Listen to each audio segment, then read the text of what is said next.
good to see you, Greg, again. So I know we wanted to talk about some things we don't normally talk about. So my first question is, it's the 40th anniversary of Live Aid today. Did you have a favorite band that played Live Aid? Yeah, well, Led Zeppelin, of course. Of course. Wait, wasn't that that was the last time they reunited? Yeah. Well, all of them except for Bonham, yeah. obviously. Well, no, they did the O2 Arena thing. Oh, that's right. That's right. But were you impressed with Phil Collins doing the two shows? I remember. Yeah. I mean, I was born then, which is kind of weird to think because I look 29, but I'm actually 99. Makeup, get it? No, that's funny that was, I didn't even realize that. I know, well, that was 40 years ago. 50 years ago, of course, last The Dead. week. The Day of the Dead. But Jaws opened, Yep. which is sort of a seminal movie in all of our lives, but you recently chronicled it for sort of the definitive documentary about the making of Jaws, which just came out on Disney Plus and is on Hulu. the 4K on Hulu. Yeah. There's a shark in it, in case you're out in the audience wondering. Tell us what prompted you to do the documentary, and also just the impact on Jaws on your career as sort of an example of one of the few really perfect movies. It really was. I mean, I was just saying to the guys backstage, I'm so glad I was born when I was born to be able to see those movies in the theater the first time they came out. You know, my parents are big movie buffs, so everything that came out, they would take. I mean, I saw 2001: A Space Odyssey probably 10 times before I was 11. I still have no idea what it's about. But we would go all the time. So they went to see Jaws opening night, and then they're like, yeah, this should be fine for our kids to see. And they took me the next night, and my mom literally covered my eyes when Quint was being eaten. And Quint gets eaten? I ruined it. But no, I mean, you know, I was fascinated. I remember walking through the lobby of the movie theater and seeing the lobby card of Hooper in the cage and the shark swimming by, and I was like, and it was probably the first time that I was really fascinated, not only with the movie itself, because this was pre-internet, pre-DVD, just the beginning of beta and VHS. When you would go to the movie and you'd see the shark for 3 seconds, and it would burn into your brain, and your brain would sort of process it, you wouldn't experience it again until you went to see the movie again. That's why in our day, you would see a movie 10, 12 times. You'd go to the theater and you'd see it, and then you'd go again and you'd go again. Like YouTube, but way more expensive, and it takes longer. Yeah, but movies were like $2.75. True. But also, the first time you saw it, you could have a really crappy seat because you couldn't reserve your seat. You're stuck in the front row. The next time you go... Because the theaters were full. Yeah. No, seriously, people would line up around the block. And then you'd get there, and it was like the theater was... You couldn't move. And that was probably the first time that I became fascinated with the technicians behind the scenes. Like, I grew up loving Star Trek and Lost in Space and all the Irwin Allen stuff. And I wanted to build models and miniatures, Towering Inferno. Like, I just loved all that shit. But then I saw Jaws, and I was like, wait a minute, there's people that build sharks for movies. And then I became, like, sort of obsessed with knowing everything about the people that made the movie.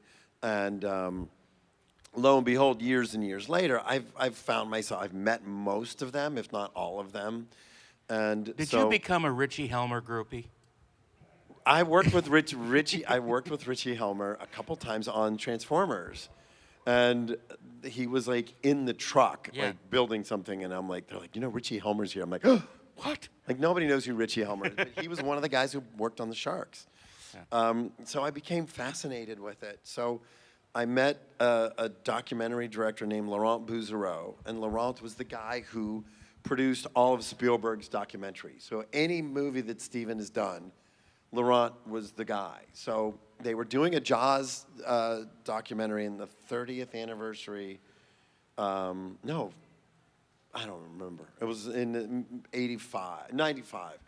And I had done an interview with Laurent. He did a book called Ultraviolent Cinema and interviewed me about Reservoir Dogs and Pulp Fiction. And he's like, I'm doing this documentary on Jaws, and I have to interview Steven Spielberg, but I don't have any posters or any. I said, dude, what do you need? So I gave him all my Jaws posters.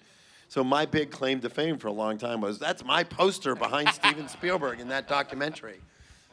So when the Jaws 50 came up, he called me and he said, look, I want you to produce it with me and be a big part of it, because you represent a really unique faction of people that were influenced by the movie, so much so that it directed your career.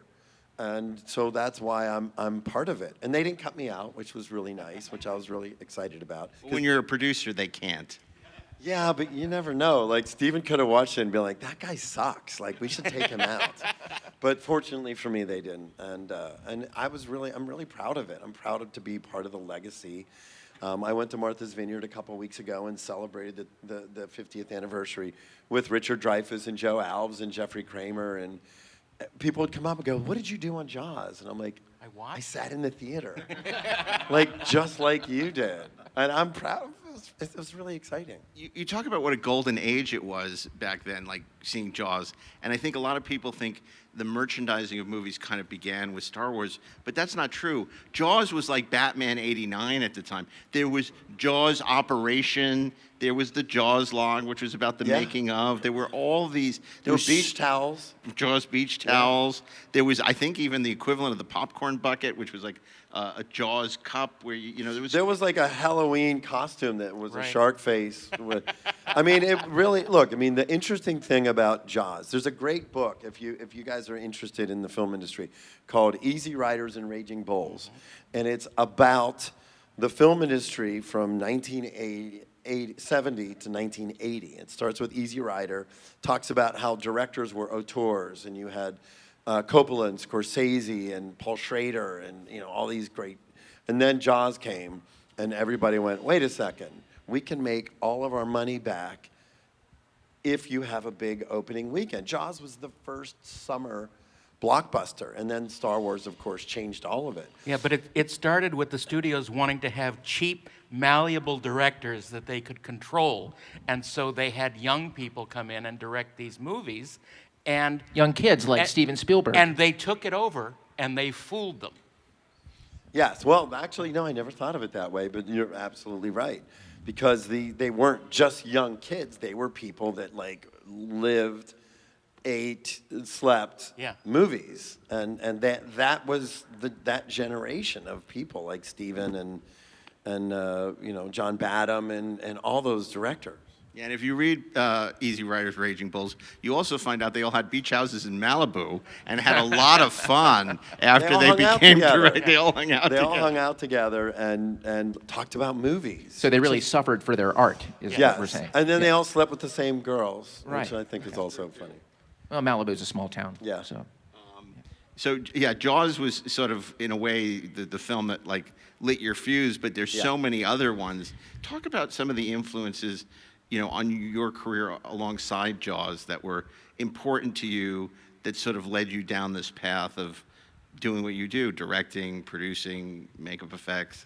Well, I would say Dawn of the Dead is the next one, because with Jaws, I was obsessed with the technicians that built the shark. And then when I saw Dawn of the Dead, I had been a big makeup effects groupie anyway, but Dawn of the Dead, that laser focused me into makeup. And of course, it didn't hurt that I grew up in Pittsburgh, and Tom Savini lived 20 minutes away from me that I didn't know, and George Romero. And so Dawn of the Dead really then it was all, Fangoria magazine, and we were just talking backstage about the early 80s was the seminal time for movies, American Werewolf in London and The Howling and The Thing and Creepshow and all these movies that came out. Every Friday there was another movie, and it was like Escape from New York and The Fog, and all these directors just were churning out amazing, amazing movies. And Fangoria kind of opened it up to the makeup effects. So makeup effects people kind of became the marquee. It wasn't just, who's in the movie? Heather Langenkamp. Who's Heather Langenkamp? Well, yeah, but, Freddy Krueger became the star of the movie.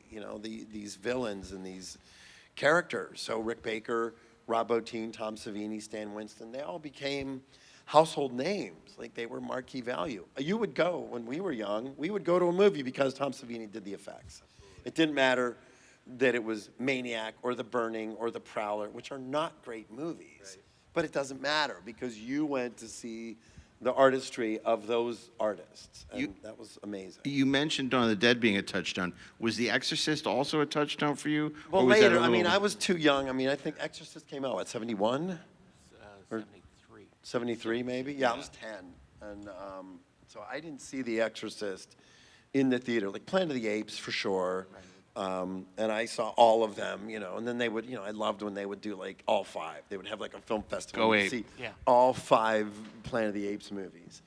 They used to do that, folks. Yeah, it Long was time great. ago. It was great. It was great. I mean, they would do Saturday matinees. You would go and they would show Seventh Voyage of Sinbad, and then cartoons, and then Forbidden Planet. And you could go to the movies, or you would go see Abbott and Costello Meet Frankenstein and Valley of Gwangi, and there would be a guy in the theater that would come up on stage dressed as Frankenstein, and they would fly a bat through the fucking theater. Like an actual bat? No. Oh, okay, so no but, rabies It danger. wasn't. It was a baseball bat. Baseball bat. They Oh, cool, flew yeah. through the theater. But this was also the age where you So could have fun. a G-rated movie, and then suddenly the mutants are taking off their masks, and they're like these radiation scarred, Yeah. disgusting, and it was just crazy. It totally, Yeah. you spoke to your imagination, something like Beneath the Planet of the Apes. Yeah, I mean, just I insane. miss it. I miss it so bad. It makes me sad, and my heart hurts when they just don't make movies the way that they used to. And you know, people like us, we strive to.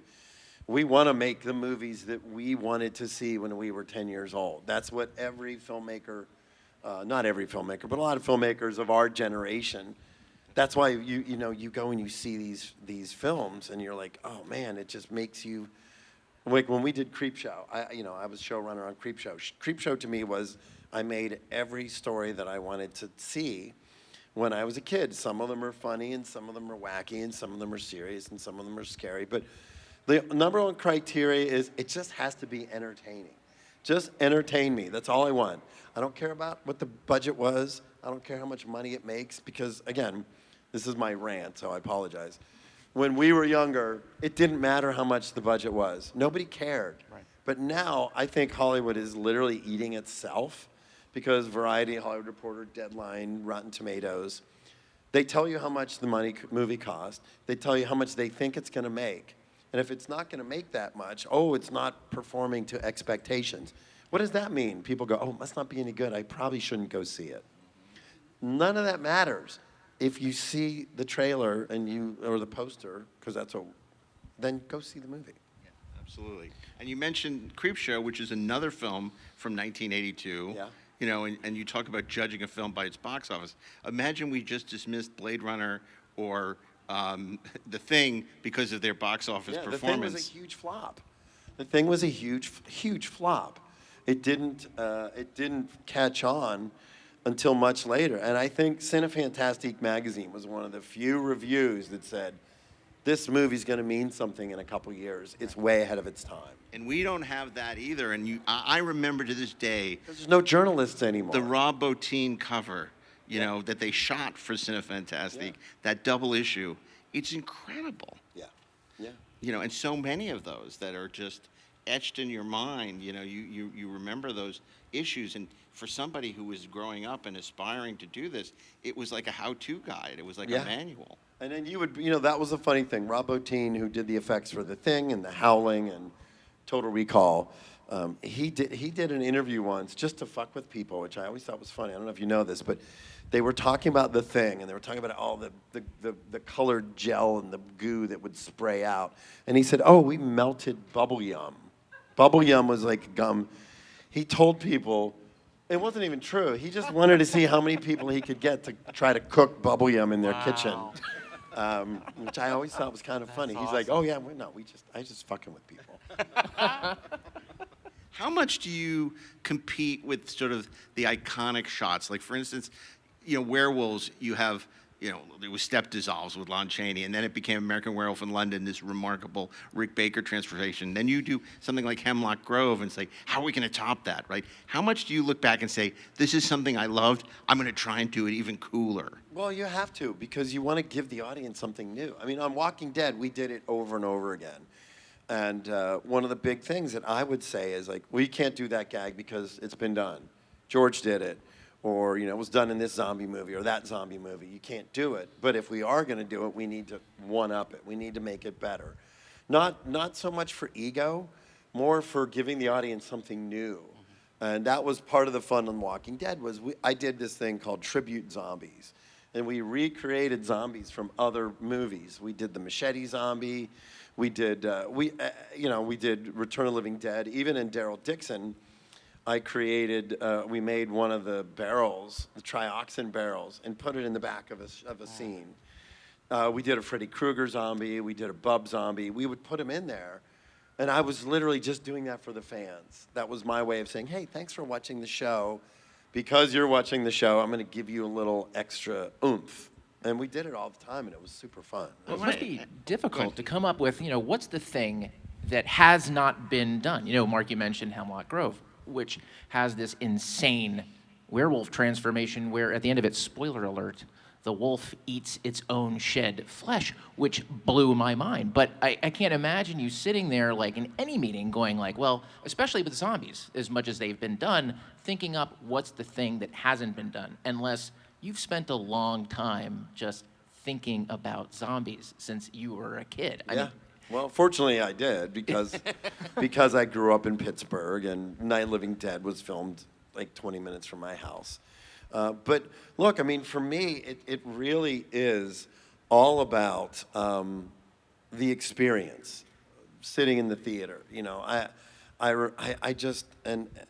I remember seeing Alien for the first time in the theater, and one of the funniest memories I have was they pick up the face hugger and Ash is like pushing the entrails around. And it was an oyster, like literally sitting right inside. If you watch Alien and you look at the insides, because we had seafood, we went to our seafood restaurant for dinner, and then we went to see Alien, and I'm like, that's an oyster in there. And I don't know why that makes me laugh so It's a much. whole It has nothing to do with what seafood we're platter talking about, but I guess because we're in New Orleans and I had oysters last night. Well, so- speaking of restaurants, that's another. When I say you're a multi-hyphenate, you're also a restaurateur, and I'm pleased to say that our own Darren Doctorman was at Wonderfest recently in Kentucky, Louisville, had the chance to eat at your restaurant. So let's turn to him for a restaurant review. How was Greg's restaurant?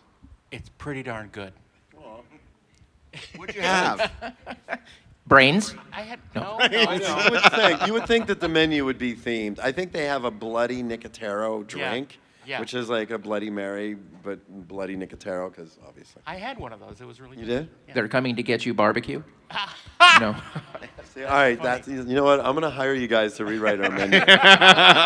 In Des Moines, at GalaxyCon, we went to a place because it was specifically called Zombie Burger, and they had a great gimmick, right? Oh, yeah. It's awesome. They had they had It makes you undead. the whole menu was themed by different zombie movies. I'm trying to remember, but and the burgers were pretty good until we found out what was in them.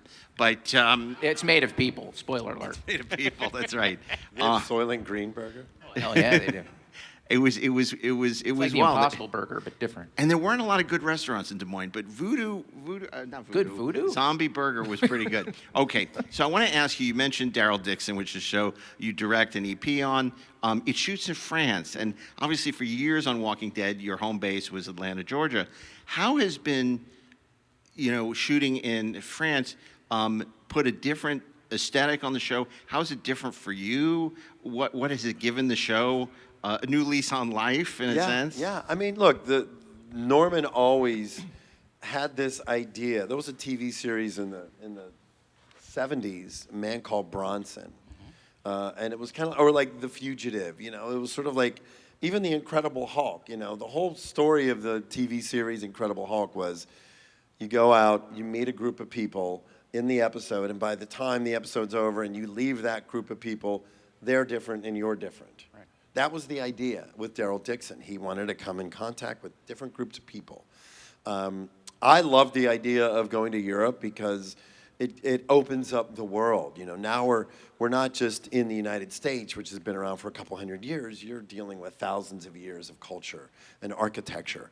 And it was really, you know, we shot season 1 and 2 in France. Season 3, which airs September 7th, we moved to Madrid. So we're shooting there now for season 4. And I just think it's great to explore other cultures and look at the zombie apocalypse from different perspectives. And that was really exciting. And, you know, to see those characters sort of, kind of King Arthur, what is it? King Arthur's court, like what's the Camelot. Round table. Yeah, but like the kid in King Arthur's, you know, Yeah, it's yeah, just yeah. like, you know, you're taking a character that you know and putting him in these different situations. You know, they try, you know, they've tried to sort of change up the zombies a little bit because some reason AMC's like, zombies aren't scary. And my frustration is I would say to them, well, write a scary scene. You can make them scary, but you have to put them in a scary scene. You can't have like a 90-pound girl wander out into a field and kill 20 zombies with a knife about that big, and they're not scary anymore. Yeah. So in every meeting for years, I would say, you can't take the teeth out of the monster. The minute that the zombies aren't scary anymore, that aspect of the show doesn't work. So their response is, well, then we'll just have less zombies. Now they'll really be scary. Yeah, they're so scary. Look, when we did season 2 of The Walking Dead, so season 1 was a huge success. Nobody saw it coming. Really, they didn't. Season 2, traditionally, when you have television shows, they're like, that was great. Okay, so we're going to do season 2, but we're going to cut the budget. Yeah. A note came in from AMC saying, can we just hear them and not see them? But you know, AMC like gave a lot of crazy notes on a lot of things. I was on a Black Sails, and there was a note that they didn't want as many chairs in scenes. They just didn't want chairs. Yeah, they're lame. They're lame. Yeah, they're really sometimes. lame. If you're an executive from AMC and you're here right now, it's satire. We love you. You owe me money, too, if you're here. Apparently not the only one. Yes. And shooting in Spain must have been lovely because, of course, you're a big fan of Spain, a regular at the Sitges Film Festival, and Yeah. Sitges, which is a great genre film festival. And I hung out with Mike, who lives in yeah. I mean, Sitges is the greatest international film festival every October, and we all get together and we go and you spend the entire 10 days sitting in theaters watching movies, and then you go out and drink at 4 o'clock in the morning until dawn, and then you sleep and you go to the movies again. And they're all amazing genre films from filmmakers all around the world, which is, you know, what I love. I mean, I love, you know, international films because they think very differently. They don't have the money that we do to make movies, so they have to be resourceful. And their films are very different because they have to tailor their movies to what resources they have. You know, When Evil Lurks, which is probably one of my favorite horror movies of the last 5 years. Well, they curate such a diverse array of films. I mean, I remember seeing The Raid there for the first time before anybody knew what it was. Right. And just being blown away, or Pulse. And then you were there with Eli for Hostel, I remember Hostel. that year. Yeah. And that was like your world premiere, if I'm not mistaken. I think it was. Because Quentin was there, Eli was there. And there was a Jaws thing there, too, because Joe Alves and That's Carl right. Gottlieb were there. That's right. It always comes back to Jaws. I mean, that's just kind of... Jaws is your North Star. So let's talk about the sequels. You know, a lot of people, you know, Schwartz just died recently, Yeah. who directed the sequel. You know, a lot of people, that movie's gone through sort of a renaissance. People at the time were like, hated it. But then people are like, it's not so bad. And I'm not sure if it's because they saw Jaws 3 and 4 and said 2 wasn't so bad. Yeah, I think that's exactly why. Yeah. They're doing a documentary on Jaws, The Revenge. Anthony Ferrante. He's doing, oh, really? Yeah, Yes, he's and doing they that. keep calling me to interview for it, and I keep hanging up on them. In text, which is hard, because how do you hang up on somebody in a text? But I figure, I'm like, guys, click. please, just stop, you know. It drives me crazy. It's one thing to do something on all the sequels, because 2 is interesting because, of course, they started shooting with another director and have a tonally different movie on Jaws 2, which is interesting, and there's all that deleted footage. But Jaws 4, the only thing interesting is Michael Caine's classic line about I've never seen the movie, but I've seen the house that bought my mother. Yeah. You know, so Yeah. that's great. But other than that, there's nothing to say about Jaws of Revenge. No. Unless you freeze frame the ending and you see the little miniature shark impaled on the boat. It's so bad. It's horrible. Jaws 3D is better though, right? Barely. Only because I love Joe Alves, who directed it. Yeah. That's the only thing I can say about it. And you're a Louis Gossett Jr. fan. I mean, who isn't? From those Oh, was he? That's right, he was in that. from Arthur Gentleman and Iron Eagle. Where, you know, in terms of Creepshow, which was a great anthology series, what were your touchstones for I assume Twilight Zone, but probably The Outer Limits as well, and Well, Night for Gallery? me, Outer Limits more so than Twilight Zone. I think when I was growing up, Outer Limits was my favorite because it had a monster in every episode, and they called it the bear. So it was like they have to have a bear. What's the bear? What's the bear? What's the bear in each episode? And with Creepshow, you know, we did season 1 and we did 6 episodes. We did 12 stories. And I thought to myself, well, I've been on Walking Dead for 10 years. Like, how hard could it be? It was infinitely harder because every 3.5 days, we had a new director, we had a new cast, and we had a new story. We shot every episode in 3.5 days. Wow. And you have a new world you have to build, A right? new Yeah. world, yeah. No So it standing wasn't sets. just like, oh, you have sets, standing sets, and they just walk in and they do it. It was so hard. So season 1, I felt like I was just holding on for dear life. I really was. It was like the bucking bronco. And when it was over, and it was very well received, and you know, Steve King was the first person to say, what story do you want? I'll give you any story you want. And he goes, how about Survivor type? And I was like, great. And then I read it. I hadn't read it in a long time. And it's basically about a guy who's on a deserted island, desert island. It's about as big as this room. And he starts cutting off parts of his body and eating them. And I was like, yeah, that's great. And I'm like, how the fuck are we going to shoot that? Like, we have no money. Like, I literally at one point thought we're going to put blue screen up in the parking lot and pour sand and just make a palm tree or something. It's like Gidget Goes horrifying. Yeah. So we ended up, oddly enough, doing it as an animated episode with Kiefer Sutherland. And Kiefer was like, dude, this is full circle for me because one of my first jobs was Stand By Me. Right. And so we kind of did a full circle thing. So it's such, and Giancarlo Esposito was in it, Dana Gould was in it in season 1. Season 2, I felt like I had my groove going a little bit. And I'm like, look, you know what? The episodes can be whatever we want. They can be fun, you know, because if you watch the original Creepshow movie, the crate had a tone. Jordy Verrill was super wacky and kind of really out there. So I felt like season 2 and 3, I really had my groove going. And we did, you know, Public Television of the Dead, which was my Sam Raimi, you know, Deadites take over a TV station. And we had Night of the Living Late Show, which was this guy invents a machine that you can actually put yourself into a movie and interact with the characters. So Justin Long goes in and falls in love with the lead actress in Horror Express. And his wife finds out and traps him, reprograms the machine, and traps him in Night of the Living Dead. And it was so much fun, and I had such a great time, and I love those episodes so much. We did 4 seasons, and then AMC was like, okay, so we're going to cut your budget in half, and no DGA, no SAG, no Writers Guild, no unions. You got to shoot it in Canada for like $3 million. And I'm like, this is a joke, right? You're pranking me. Why would we go backwards?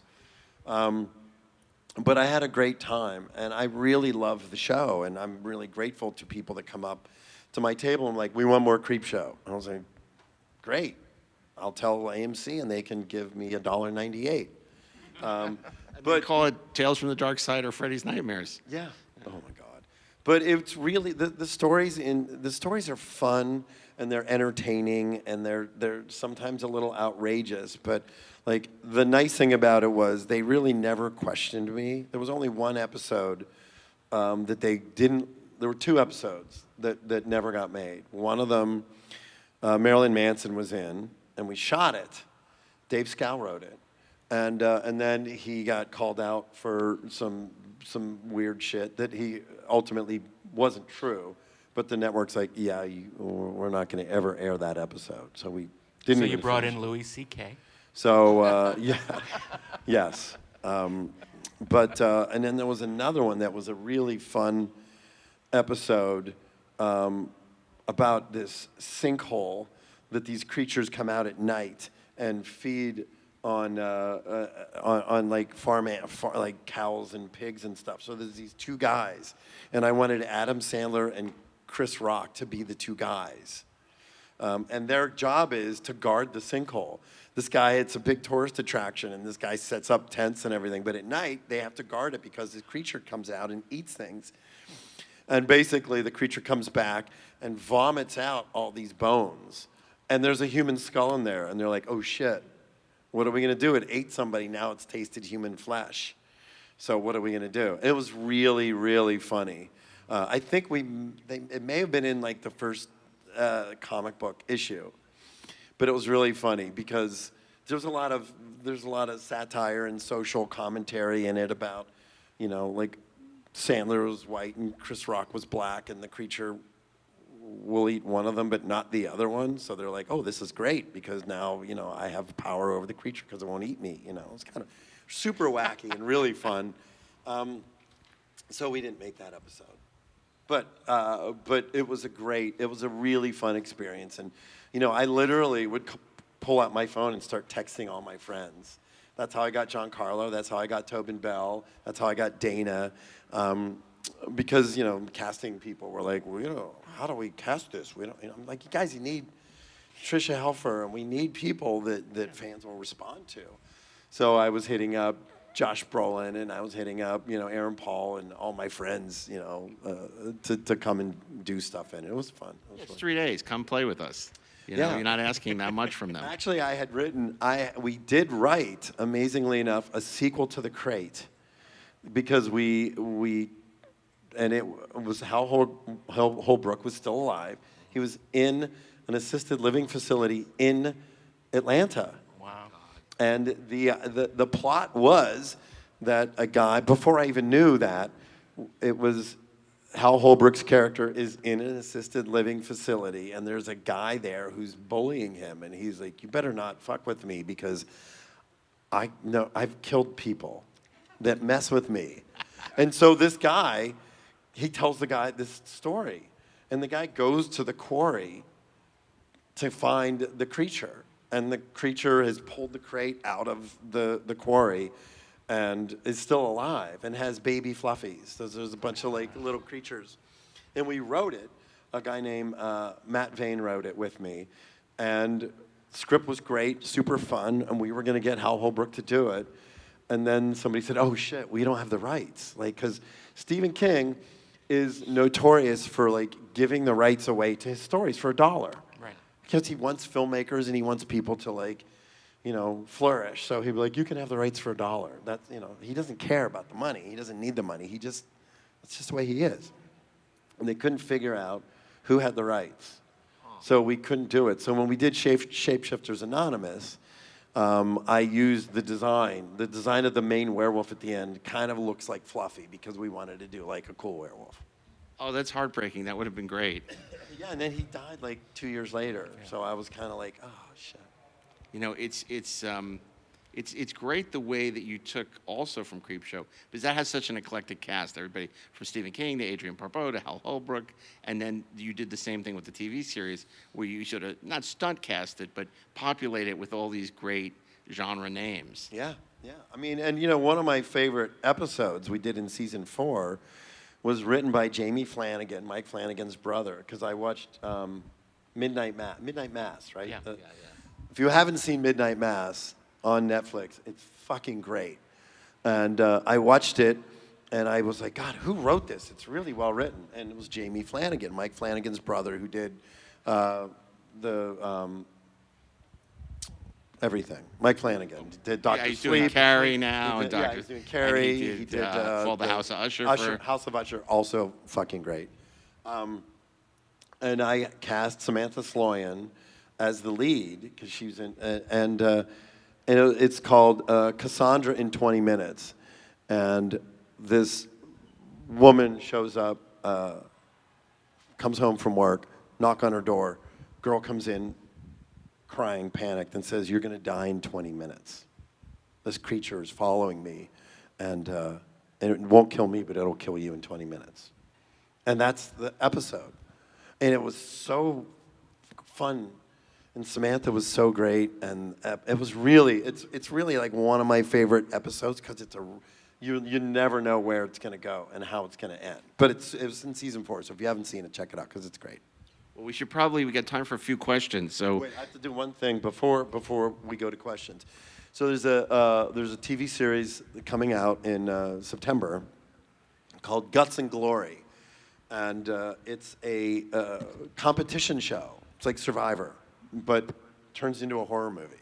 So we had 10 contestants, and these fucking reality people are crazy. They'll get on a plane and they'll fly to wherever. They didn't know what the show was about. They didn't know anything. They just were like, "Great, we'll come." So we had 10 contestants, and I sort of say that my show is a combination of if Survivor and the Blair Witch Project had a baby. So it's a real, legit competition show. You either get eliminated or you get killed in front of the other contestants. Wow. And they don't know it's coming, and they don't know who's going to die. So it's the kind of thing where they still don't know how we did it, but it airs on Shudder and AMC on September 9th, and it's super fun. That sounds awesome. Because it's a real competition show. Like the winner wins money and prizes. Their life. But we killed them, and it was like, if you ever imagine what it's like to direct a live sporting event or live. We had every gag that we did had to be done live in front of the contestants. And the camera guys, I was saying, film the reactions of the contestants because that's what's important. Yeah. So we end up literally killing people in front of the other contestants. Not literally. Literally. Well, no, literally. well, it's out of the country, so Yes. anything's Well, I possible. can't tell you if it's not a snuff show. However, Completely. and it was isn't? it But was there's no really extradition fun. treaty. And because look, you can only suspend that disbelief with the contestants so long, where they're like, "We know you're not really killing people," but it was that initial reaction they of like, have no- "Holy shit, what They just have no happened?" families. They won't be missed. Everything's Right, fine. right. Who's Yeah. the Jeff Probst Not of the anymore. show? I am. You are. You're the host. know. Ugh, that's the worst. That's the worst. Don't ever. And like when I come on, you can just turn it off. I can't. Well, like I was editing the shows, and as soon as I would come out to be the host, I would just say to the editors, "Just make it look good. I can't watch it. It's too." Is it hard for you to direct yourself? I mean, it's the first time. No, you've done it. no. It's hard to watch me. I mean, look at this. It's not good. All right, so guys, sorry, we do have a couple Like one time or for two questions. If Yeah. anybody. Anyone? Bueller? We can't see in the audience, so Yes, sir. Yeah, yeah, microphone go right to the over here. mic so we can he's hear going you. to the mic. That's so Don't, exciting. Go to don't the hurt mic. yourself. There you go. Oh, Just talk loud. thank you. Look, tech. It's not on. No, we've got nothing. Uh-oh. That's all right. I can hear Okay, it. just let him talk. I'm sorry, loud. were you Everything's fine. Mr. Worf yesterday? I'll be Nice. damned. Okay, yeah. I did. We came on board when Vincenzo Natale, Right. who directed Cube, was one of the producers on the show. We had done Splice with him as well, which is a good movie. And this is when Brian was still on Brian board? Fuller was still on, and so we designed the tardigrade, and we actually made a full suit for it. Like they wanted it to be practical, and we shipped it up there, and then they ended up doing it all digital, but we worked on it. The funny thing about that was, when we were working on Walking Dead, Sonequa pulled me aside when we were on our way to Comic-Con, and she's like, "I have to tell somebody, and I know you're a big Star Trek guy. I can't tell anybody else, but I just got cast to play the captain." And I was so excited for her and so proud of her. And then I couldn't tell anybody for like so long, and that really sucked because I was so proud of her and so excited. I love all Star Trek stuff. I love Strange New Worlds. I love all of it. It's just such a great franchise, and they do it the right way. So. Wow, I did not know that about Discovery. That's really interesting. Yeah. And Thank you. Michelle, Sonique was so great on Walking Dead. Yeah. And then, obviously she's probably the best thing about Discovery as well. So. Yeah, I agree. And the funny thing is, on Walking Dead, like I would call the actors just to say hi, and they'd be like, why are you calling me? What's happening? Am I dying? Like, I remember calling Melissa McBride once. Hey, how's it going? She's like, what? Who? What? What's going on? Am I going to die? No, I was just calling to say hi. I'm like the fucking Grim Reaper. Yeah.